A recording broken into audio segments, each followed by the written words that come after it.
بسم اللہ الرحمن الرحیم۔ السلام علیکم ورحمۃ اللہ وبرکاتہ۔ یہ مختصر القدوری کا 23واں سبق ہے۔ اس سبق میں ہم زکوٰۃ کے مصارف اور صدقہ فطر کا بیان پڑھیں گے۔ تو پہلے آپ اس سبق کی عبارت دیکھ لیں۔ باب من یجوز دفع الصدقۃ الیہ ومن لا یجوز۔ قال اللہ تعالی انما الصدقات للفقراء والمساکین الی آخر الآیہ۔ فهذه 8 أصناف فقد سقط منها المؤلفة قلوبهم لأن الله تعالى أعز الإسلام وأغنى عنهم، والفقير من له أدنى شيء والمسكين من لا شيء له، والعامل يدفع إليه الإمام إن عمل بقدر عمله، وفي الرقاب أن يعان المكاتبون في فك رقابهم، والغارم من لزمه دين، وفي سبيل الله منقطع الغزاة، وابن السبيل من كان له مال في وطنه وهو في مكان آخر لا شيء له فيه، فهذه جهات الزكاة، وللمالك أن يدفع إلى كل واحد منهم، وله أن يقتصر على صنف واحد، ولا يجوز أن يدفع الزكاة إلى ذمي، ولا يبنى بها مسجد، ولا يكفن بها ميت، ولا يشترى بها رقبة يعتق،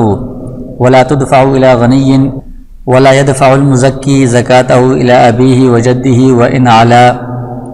ولا إلى ولده وولد ولده وإن سفل، ولا إلى أمه وجداته وإن علت، ولا إلى امرأته، ولا تدفع المرأة إلى زوجها عند أبي حنيفة رحمه الله، وقال تدفع إليه، ولا يدفع إلى مكاتبه ولا مملوكه ولا مملوك غني وولد غني إذا كان صغيرا، ولا يدفع إلى بني هاشم وهم آل علي وآل عباس وآل جعفر وآل عقيل وآل حارث بن عبد المطلب ومواليهم. وقال أبو حنيفة ومحمد رحمهم الله إذا دفع الزكاة إلى رجل يظنه فقيرا ثم بان أنه غني أو هاشمي أو كافر، أو دفع في ظلمة إلى فقير ثم بان أنه أبوه أو ابنه، فلا إعادة عليه. وقال أبو يوسف رحمه الله عليه الإعادة، ولو دفع إلى شخص ثم علم أنه عبده أو مكاتبه لم يجوز في قولهم جميعا. ولا يجوز دفع الزكاة إلى من يملك نصابا من أي مال كان، ويجوز دفعها إلى من يملك أقل من ذلك وإن كان صحيحا مكتسبا. ويكره نقل الزكاة من بلد إلى بلد آخر، وإنما يفرق صدقة كل قوم فيهم إلا أن يحتاج أن ينقلها الإنسان إلى قرابته أو إلى قوم هم أحوج إليه من أهل بلده. باب صدقة الفطر. صدقة الفطر واجبة على الحر المسلم إذا كان مالكا لمقدار النصاب فاضلا عن مسكنه وثيابه وأثاثه وفرسه وصلاحه وعبيده للخدمة، يخرج ذلك عن نفسه وعن أولاده الصغار وعبيده للخدمة، ولا يؤدي عن زوجته ولا عن أولاده الكبار وإن كانوا في عياله، ولا يخرج عن مكاتبه ولا عن مماليكه للتجارة.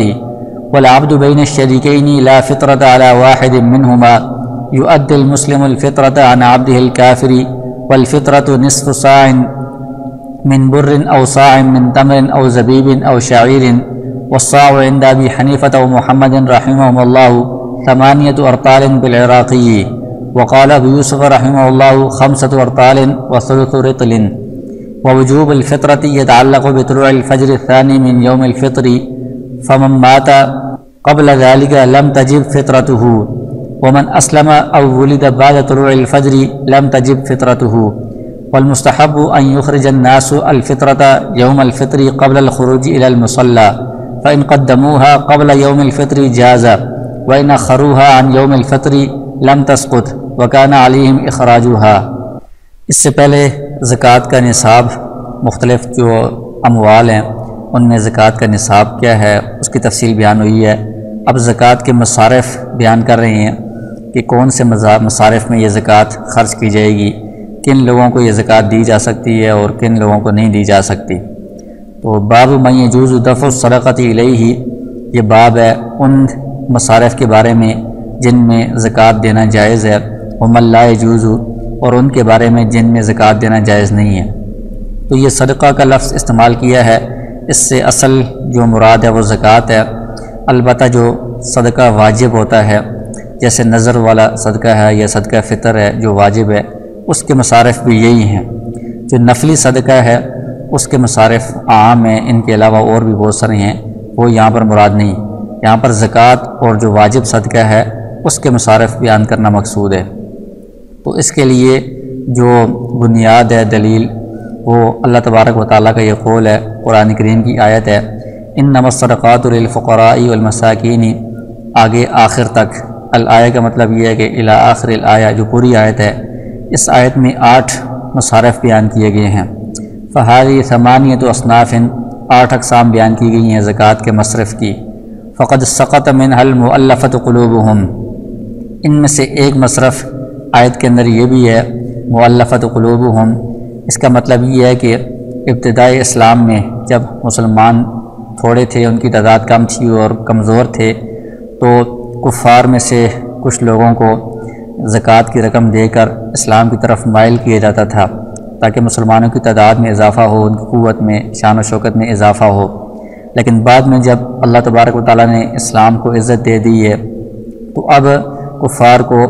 یہ زکوٰۃ دے کر اسلام کی طرف مائل کرنے کی ضرورت نہیں رہی، ہم اس سے مستغنی ہو گئے ہیں۔ اب یہ جو مصرف ہے یہ ساقط ہو گیا ہے، یہ منسوخ ہو گیا ہے۔ لأن اللہ تعالیٰ اعز الاسلام واغنى عنہم، اللہ تعالیٰ نے اسلام کو عزت دے دی ہے اور ان سے، ان کفار سے مستغنی اور بے نیاز کر دیا ہے، تو اب ان کفار کو اسلام کی طرف مائل کرنے کے لیے زکوٰۃ نہیں دی جا سکتی، یہ مصرف منسوخ ہو گیا ہے۔ اور باقی جو 8 مصارف میں سے 7 مصارف ہیں ان کی تفصیل بیان کریں گے۔ ایک مصرف ہے فقیر، تو فقیر کسے کہتے ہیں؟ من لہ ادنی شیء، جس کے پاس کچھ تھوڑا بہت کچھ ہو لیکن نصاب سے کم ہو، جو زکوٰۃ کے نصاب پیچھے بیان ہوئے ہیں، سونے کے، چاندی کے، سامان کے، جانوروں کے، تو اس کے پاس ان نصابوں میں سے کوئی بھی نصاب پورا نہیں ہے، اس سے کم اس کے پاس مال ہے، تو یہ فقیر ہے، اس کو زکوٰۃ دی جا سکتی ہے۔ والمسکین، اور دوسرا مصرف مسکین ہے، من لا شیء لہ، جس کے پاس کچھ بھی نہ ہو، بالکل کوئی مال اس کے پاس نہیں ہے، یہ بھی زکوٰۃ کا مصرف ہے، اس کو زکوٰۃ دی جا سکتی ہے۔ والعامل، اور ایک تیسرا مصرف زکوٰۃ کا عامل ہے، اس سے مراد یہ ہے کہ اسلامی حکومت جس بندے کو مقرر کرے گی کہ وہ لوگوں سے زکوٰۃ وصول کرے، جمع کرے، تو اس کو بھی زکوٰۃ میں سے ہی اس کے عمل کے بقدر اجرت دی جائے گی، تو یہ جو زکوٰۃ کی رقم اس کو دی جا رہی ہے، اس سے بھی زکوٰۃ ادا ہو جاتی ہے۔ یدفع الیہ الامام، جو امام ہے، خلیفہ ہے یا حاکم ہے، وہ اس کو، اس کے عمل کی جتنی مقدار بنتی ہے، اجرت بنتی ہے، زکوٰۃ کی رقم میں سے ہی وہ اس کو دے گا، اس سے بھی زکوٰۃ ادا ہو جائے گی، یہ بھی زکوٰۃ کا مصرف ہے۔ وفی الرقاب، اور رقاب قرآن کریم کے اندر یہ چوتھا مصرف بیان کیا گیا ہے، گردنوں کو چھڑانے میں۔ اس کا مطلب یہ ہے کہ جو مکاتب ہوتے ہیں، ایسا غلام جس کو آقا نے کہا ہو کہ تم اتنے پیسے لے آؤ تو میں تمہیں آزاد کر دوں گا، ان کی اعانت کی جائے، مدد کی جائے، فی فک رقابہم، ان کی گردنیں چھڑانے میں، تو اس مکاتب کو جو زکوٰۃ دی جائے گی وہ بھی زکوٰۃ ادا ہو جائے گی، یہ بھی زکوٰۃ کا مصرف ہے۔ والغارم، اور 5واں جو مصرف ہے وہ غارم یہ بیان کیا گیا ہے، اس کا مطلب یہ ہے قرض جس پر ہو، مقروض جو ہوتا ہے، من لزمہ دین، جس کے اوپر قرضہ لازم ہو، اتنا قرضہ ہے کہ قرضہ ادا کرنے کے بعد اس کے پاس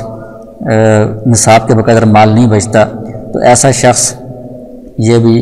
زکوٰۃ کے مصارف میں سے اس کو زکوٰۃ دی جا سکتی ہے کہ وہ اس سے قرضہ ادا کرے۔ وفی سبیل اللہ، چھٹا ہے کہ فی سبیل اللہ، جو اللہ کے راستے میں ہے، تو اس سے مراد مصنف نے یہ کہا ہے منقطع الغزاتی، کہ جو لشکر ہے جہاد کے لیے جا رہا تھا، اس سے کوئی بندہ بچھڑ گیا ہے یا الگ ہو گیا ہے یا پیچھے رہ گیا ہے، اس کو زکوٰۃ دی جا سکتی ہے کہ وہ لشکر میں شامل ہو سکے یا آگے جہاد کرنے کے لیے جا سکے۔ لیکن اور فقہا کے نزدیک اس میں عموم ہے، جو حجاج کرام کا قافلہ ہے اس سے اگر کوئی بچھڑ گیا ہے، الگ ہو گیا ہے، اس کے پاس اتنا مال نہیں ہے ان کے ساتھ ملنے کے لیے، تو اس کو بھی دی جا سکتی ہے۔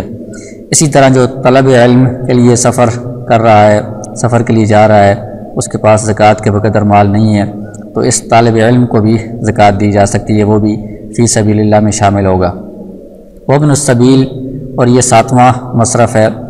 کہ جو راستے والا ہے یعنی مسافر ہے، اس سے مراد یہ ہے من کان لہ مال فی وطنہ، ایسا بندہ کہ اس کے گھر میں اپنے جو وطن ہے، اپنا شہر ہے، اس میں تو اس کے پاس مال ہے، لیکن ابھی وہ راستے میں ہے، فی مکان آخر کسی اور جگہ میں ہے، لا شیء له فیہ، اس جگہ میں اس کے پاس اتنا مال نہیں ہے کہ وہ گھر تک پہنچ سکے یا اپنی ضرورت پوری کر سکے، تو لہٰذا اس کو اس حالت میں زکوٰۃ دی جا سکتی ہے۔ لیکن یہ اس وقت ہے کہ جب وہ وہاں پر کسی اور ذریعے سے اپنے گھر سے مال منگوا نہ سکتا ہو۔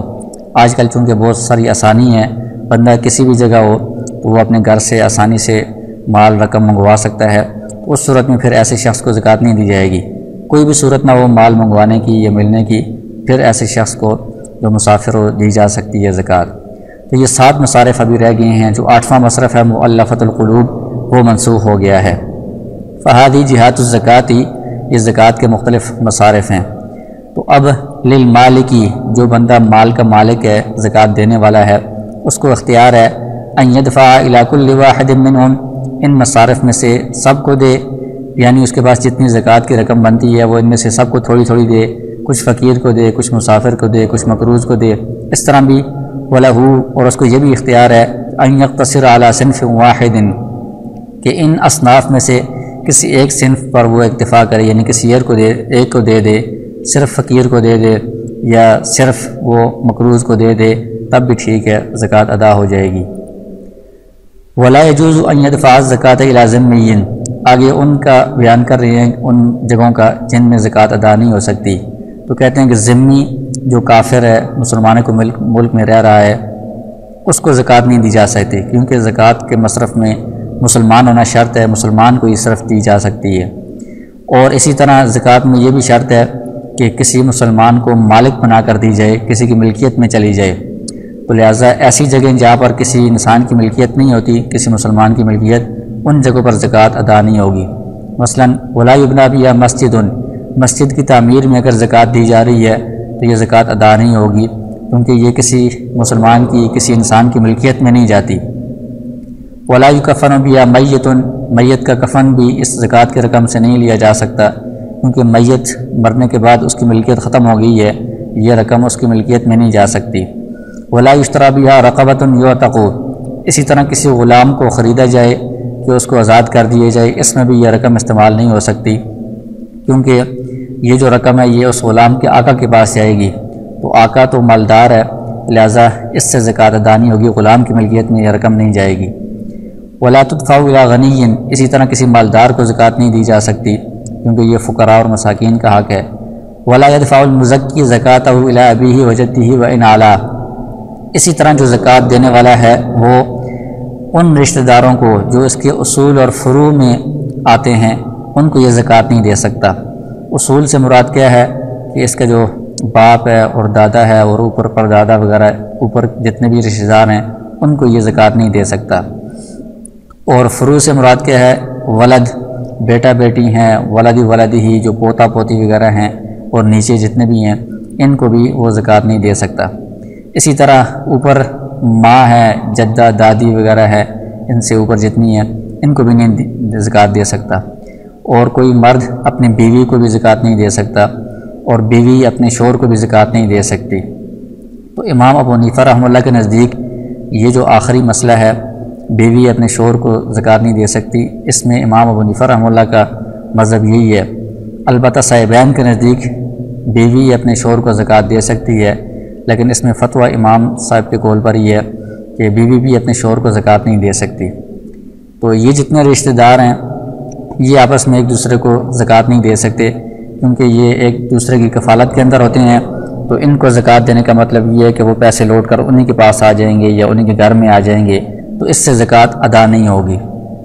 وَلَا يَدْفَعُ إِلَىٰ مُكَاتَبِهِ وَلَا مَمْلُوكِهِ،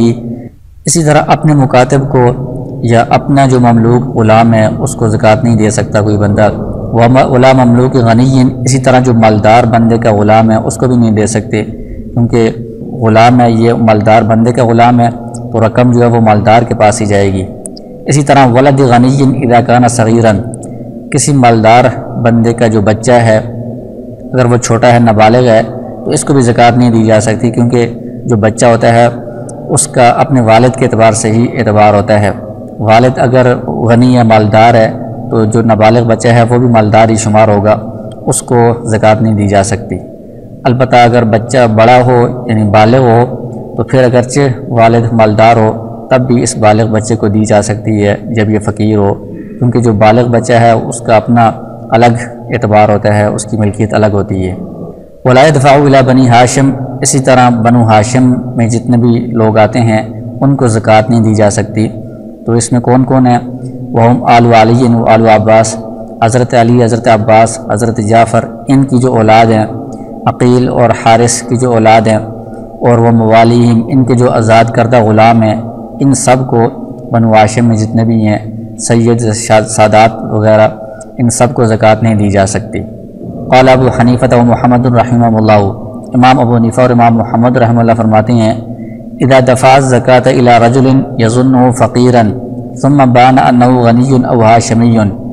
ایک بندے نے کسی شخص کو زکوٰۃ دی اور اس نے سمجھا کہ یہ فقیر ہے، فقیر سمجھ کر زکوٰۃ دی، بعد میں ظاہر ہوا کہ وہ غنی ہے یا ہاشمی ہے یا کافر ہے۔ او دفع فی ظلمۃ الی فقیر، یا اس نے اندھیرے میں کسی فقیر کو زکوٰۃ دی، ثم بان، پھر ظاہر ہوا کہ وہ اس کا والد ہے یا بیٹا ہے، فلا اعادۃ علیہ، ان صورتوں میں اس پر دوبارہ زکوٰۃ دینا ضروری نہیں ہے، وہ جو پہلی والی زکوٰۃ ہے وہی ادا ہو گئی ہے۔ البتہ امام ابو یوسف رحمہ اللہ فرماتے ہیں کہ اس پر اعادہ ہے، دوبارہ دینی پڑے گی۔ تو اس میں فتویٰ امام ابو حنیفہ اور امام محمد رحمہ اللہ کے قول پر یہ ہے، اگر کسی نے اپنی طرف سے پوری تحقیق کوشش کر کے زکوٰۃ دے دی ہے، بعد میں پتہ چلا ہے کہ وہ مالدار ہے، یہ کوئی ایسا مصرف نہیں ہے، اس کی طرف سے زکوٰۃ ادا ہو جاتی ہے، دوبارہ اعادہ لازم نہیں ہوتا، لیکن پہلے اپنی طرف سے پوری تحقیق اور کوشش کرنا ضروری ہے۔ ولو دفع الى شخص ثم علم انه عبد او مکاتبہ لم يجوز فی قولهم جميعا، اور اگر کسی نے کسی بندے کو زکوٰۃ دے دی، پھر پتہ چلا کہ وہ اس کا اپنا غلام تھا یا اپنا مکاتب تھا، پھر یہ کسی کے نزدیک بھی جائز نہیں ہوئی زکوٰۃ، کیونکہ اپنے غلام اور مکاتب کے پاس جو رقم گئی ہے وہ واپس اسی مولا کے پاس ہی آئے گی، تو اس میں کسی کے نزدیک بھی زکوٰۃ ادا نہیں ہوئی، دوبارہ زکوٰۃ دینا ضروری ہوگا۔ ولا يجوز دفع الزکاۃ الی من یملک نصابا من ای مال کان، زکوٰۃ ایسے شخص کو نہیں دی جا سکتی جو نصاب کا مالک ہو، کسی بھی طرح کے مال کا، یعنی وہ سونے کے نصاب کا مالک ہے یا چاندی کے نصاب کا مالک ہے یا مال تجارت کے نصاب کا مالک ہے، جانوروں میں سے کسی نصاب کا مالک ہے، تو یہ شخص غنی ہوگا جو نصاب کا مالک ہے، اس کو زکوٰۃ نہیں دی جا سکتی۔ وَيَجُوزُ دَفْعُهَا إِلَى مَن يَمْلِكُ أَقَلَّ مِن ذَلِكَ، جو نصاب سے کم مال کا مالک ہو، وہ فقراء فقیر کے اندر آ جاتا ہے، اس کو زکوٰۃ دی جا سکتی ہے، اگرچہ وہ تندرست ہے، مکتسباً کمانے والا ہے، تو اس کے باوجود اس کو دی جا سکتی ہے۔ اس میں جو معیار ہے وہ یہ ہے کہ وہ کتنے مال کا مالک ہے، نصاب کا مالک ہے تو اس کو زکوٰۃ نہیں دی جا سکتی، نصاب سے کم کا مالک ہے تو اس کو زکوٰۃ دی جا سکتی ہے، اگرچہ وہ کمائی کرنے والا ہو یا تندرست ہو، اس سے کوئی فرق نہیں پڑے گا۔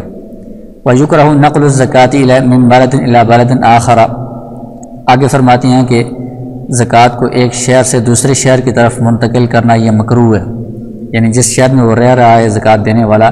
اپنے شہر کے فقراء اور مساکین میں ہی وہ تقسیم کرنی چاہیے، دینی چاہیے، دوسرے شہر میں اس کو لے جانا یہ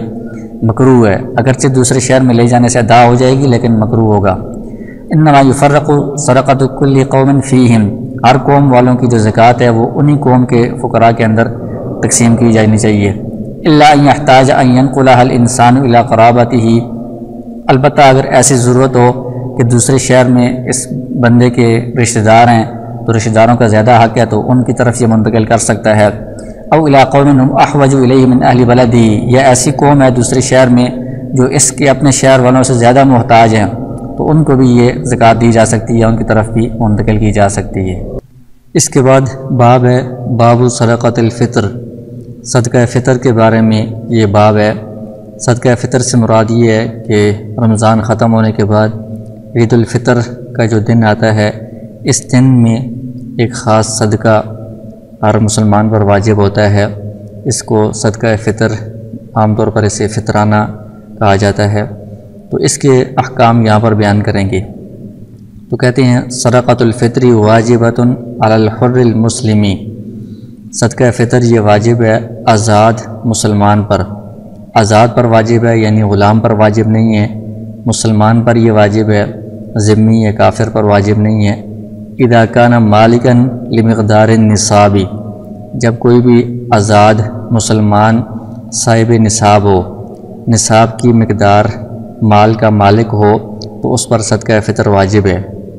تو نصاب سے کیا مراد ہے؟ نصاب سے مراد سونا جو پہلے گزر چکا ہے اس کا نصاب ہے 7.5 تولہ، چاندی 52.5 تولہ چاندی، اور نقد رقم اگر کسی کے پاس ہو تو وہ اگر سونے یا چاندی کی قیمت تک پہنچ جائے۔ اسی طرح سامان تجارت پہلے جس کا ذکر ہوا ہے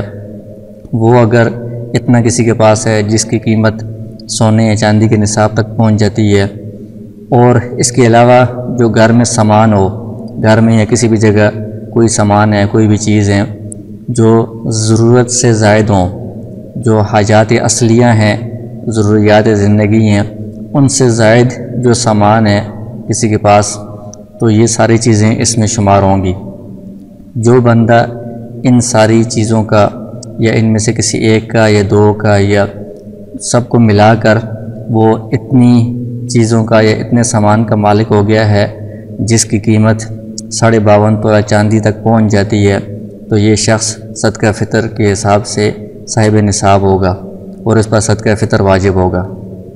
تو ضروریات زندگی سے کیا مراد ہے؟ فاضلاً عن مسکن ہی، کہ اس کے پاس جو سامان ہے، مال ہے، وہ اس کی رہائش کے لیے گھر ہے اس سے زائد ہو۔ ثیاب ہی، جو پہننے والے کپڑے ہیں۔ اساس ہی، گھر میں جو سامان ہے جو استعمال میں آتا ہے، یعنی سال میں کبھی نہ کبھی اس کو استعمال کیا جاتا ہے۔ فرس ہی، اس کی جو گھوڑا ہے یا سواری ہے، گاڑی وغیرہ۔ صلاحی ہی، جو اس کے ہتھیار ہیں جو ضرورت کے لیے استعمال ہوتے ہیں۔ عابد ہی للخدمتی،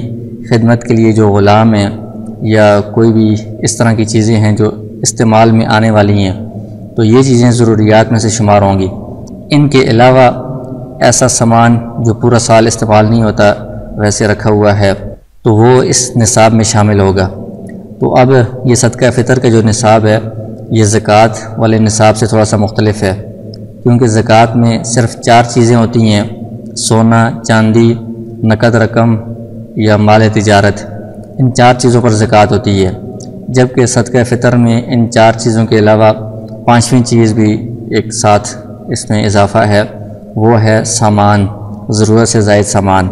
تو ان 5 چیزوں کو ملا کر اگر کسی کے پاس نصاب کے بقدر مال بن جاتا ہے تو نصاب میں ہم چاندی چونکہ سستی ہے آج کل کے حساب سے، تو ہم چاندی کے نصاب کا اعتبار کریں گے۔ 52.5 تولہ چاندی کی جو قیمت ہے اس تک اگر کسی کے پاس یہ ساری چیزیں پہنچ جائیں تو اس کے اوپر صدقہ فطر واجب ہوگا۔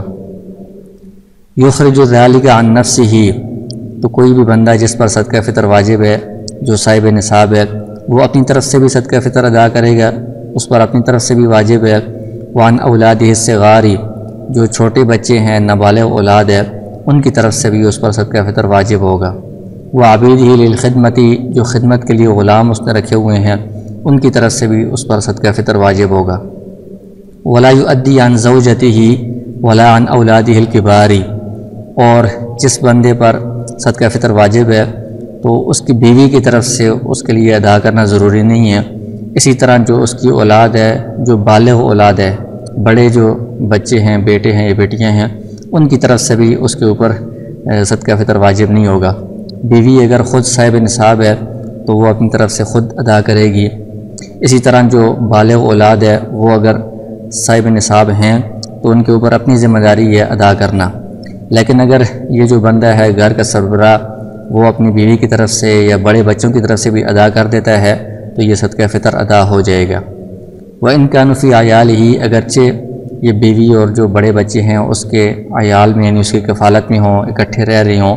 پھر بھی اس کے اوپر لازم نہیں ہے ان کی طرف سے دے۔ اگر خوشی سے دے دے تو ٹھیک ہے، ورنہ ان کی اپنی ذمہ داری ہے جو ان میں سے صاحب نصاب ہے۔ وَلَا يُخْرَجُ عَنْ مُكَاتَبِهِ وَلَا عَنْ مَمَالِكِهِ لِلتِّجَارَةِ، اور جو اس کا مکاتب ہے اس کی طرف سے بھی اس کے اوپر صدقہ فطر ادا کرنا واجب نہیں ہے۔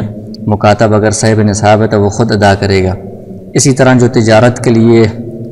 جو غلام رکھے ہوئے ہیں بیچنے کے لیے، تو چونکہ مال تجارت پر زکوٰۃ واجب ہوتی ہے تو اب ان کی طرف سے صدقہ فطر واجب نہیں ہوگا۔ والعبد بین الشریکین، کہ ایک غلام ہے جو 2 بندوں کے درمیان شریک ہے، یعنی آدھا ایک کا ہے اور آدھا دوسرے کا ہے، لا فطرۃ علی واحد منہما، ان میں سے کسی پر بھی اس غلام کی طرف سے صدقہ فطر واجب نہیں ہوگا۔ یؤدی المسلم الفطرۃ عن عبدہ الکافر،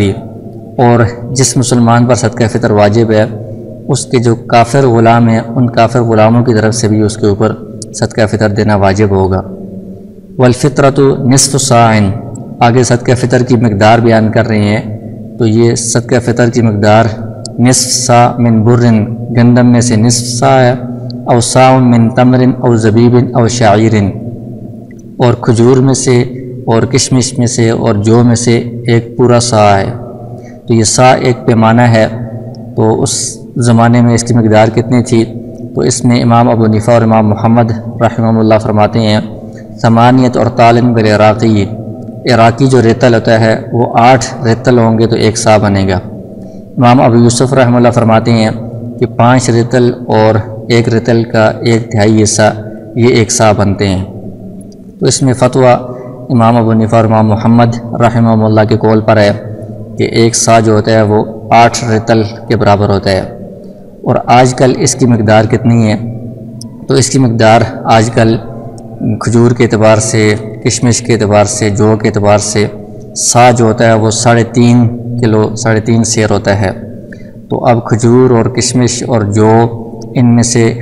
پورا صاع ہے، لہٰذا ان کی 3.5 کلو جو مقدار ہے اس کی جو قیمت ہوگی وہ صدقہ فطر کی مقدار شمار ہوگی۔ اور برن جو گندم ہے اس میں سے نصف صاع ہے، تو یہ 3.5 کا اگر نصف کریں تو یہ 2.25 سیر 2.25 کلو یہ مقدار بنتی ہے۔ اور بعض علماء یہ کہتے ہیں کہ گندم کے اعتبار سے صاع جو ہے وہ 4.5 کلو بنتا ہے، تو اس کا جو آدھا ہوگا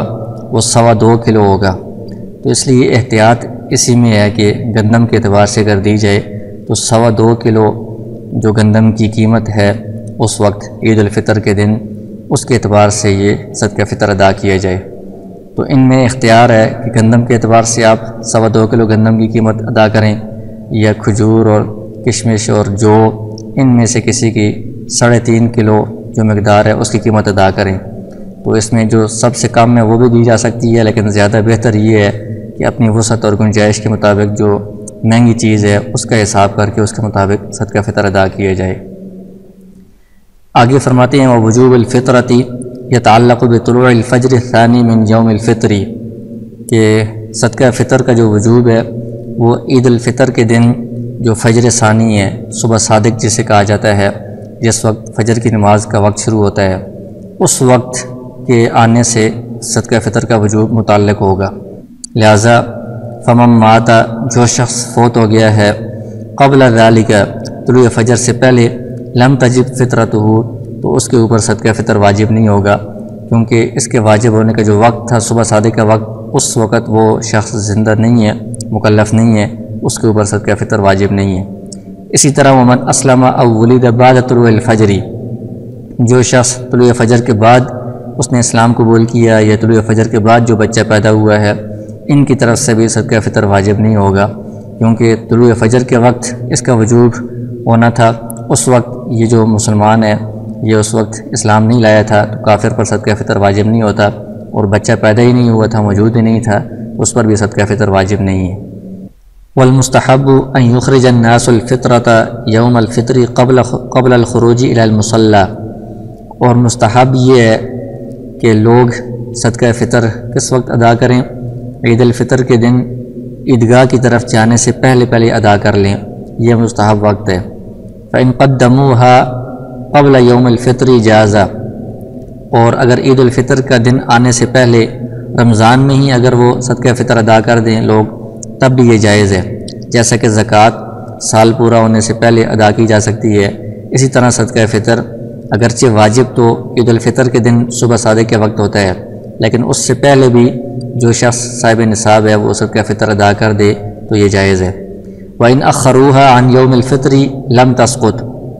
اور عید الفطر کے دن اگر کسی نے ادا نہیں کیا، پہلے بھی ادا نہیں کیا، عید الفطر سے مؤخر کر دیا ہے، تو اس سے صدقہ فطر ساقط نہیں ہوگا۔ وَكَانَ عَلَيْهِمْ إِخْرَاجُهَا، بلکہ اس کے بعد بھی ان کے ذمہ لازم ہے کہ صدقہ فطر نکالیں، وہ ادا کریں۔